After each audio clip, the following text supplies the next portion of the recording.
presentation today is being done by Celeste Group 1. We are a project team based at the Barbados Youth Business Trust. I am Cardell Ferguson, Project Manager. Today's presentation is also going to include Gregory Ferguson, our Financial Advisor, and Shauna Marshall, our Business Development Advisor. This presentation is going to take you on a journey. What we did before, what we learned in this course, and what new knowledge we learned and how we are going to implement it in our project.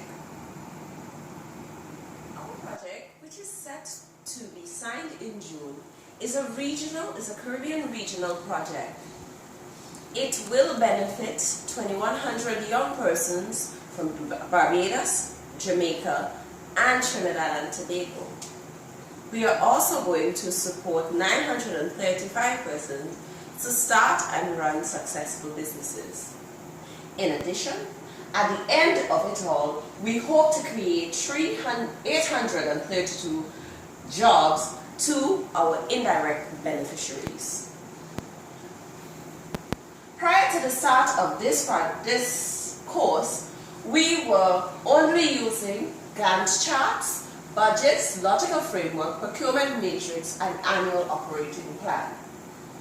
We hope that this course will have helped us to better improve our monitoring and evaluation, our use of budgeting, and also to help us to create better project schedules by using Gantt charts.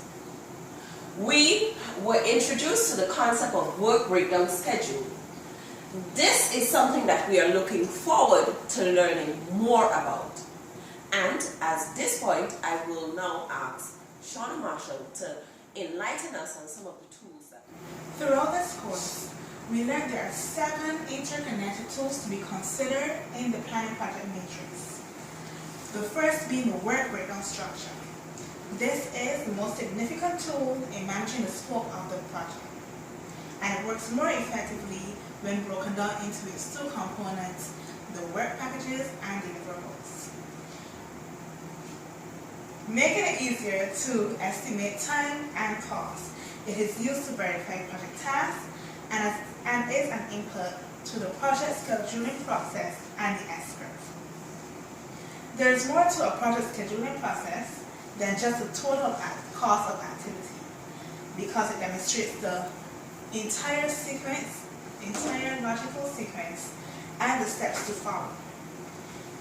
Using the work breakdown structure as an input, developing the schedule begins with estimating the activities which were identified, defining constraints and dependencies, and ensuring resources being utilized are available throughout the life of the project. As was said by Shauna, the work breakdown schedule is an input for the S-curve. The S-curve is a resource utilization tool which, through graphical representation, it shows how the resources of the project are going to be spread across the execution period. The cost of the project are estimated by 3 means, as can be seen here. This here is the illustration of the S-curve for our project, and it spans a 12-month period, and as you can see, it's multiple S's. The procurement matrix is a table which outlines the types of goods and services that are going to be acquired under the project. It also tells you what methods will be used to acquire these goods and services. Next slide. As we can see here in our procurement matrix, at the top,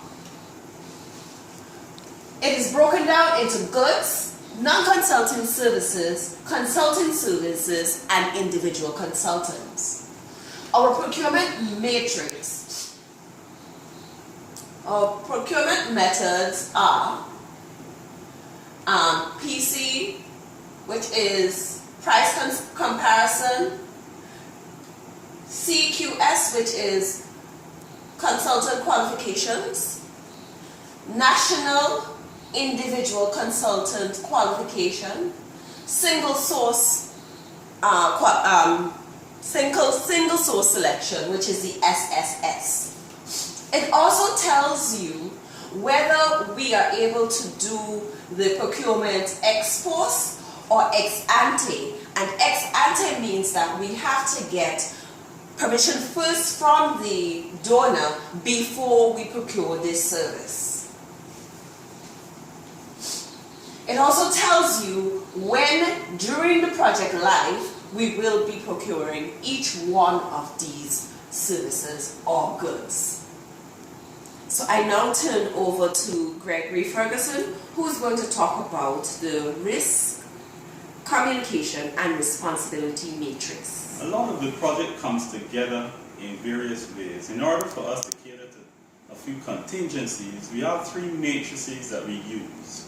One being the risk matrix. This mitigates against the risk in case there's any fallout or any things that go wrong, as we all know all projects tend to do. Then there's a communications matrix. This allows us to ensure that things are communicated to persons and the right persons at the right time and in the right places, because different people will have different types of information they require at different times. The last one is the responsibility matrix. Obviously we need to be aware of who is responsible for what task and also when it is going to be finished, so that we can always be in sync with what is going on. This allows us to keep track of the entire project, as well as make provisions for any changes that we may need to make along. Having defined all 7 of those tools, we were able to put several of these tools onto this one diagram, where we outline the activities to be undertaken, the schedule that will be followed, and the resources that are allocated to each one of these activities. What's next? Our project team would meet to refine our work breakdown schedule and the other tools that we learned. The project team would define the stakeholders, the risks, the communication and responsibility matrices. We will create a monitoring and evaluation methodology which will help us to better be able to measure the impact and outcomes of this project. We thank you all for your time and we wish you all the best.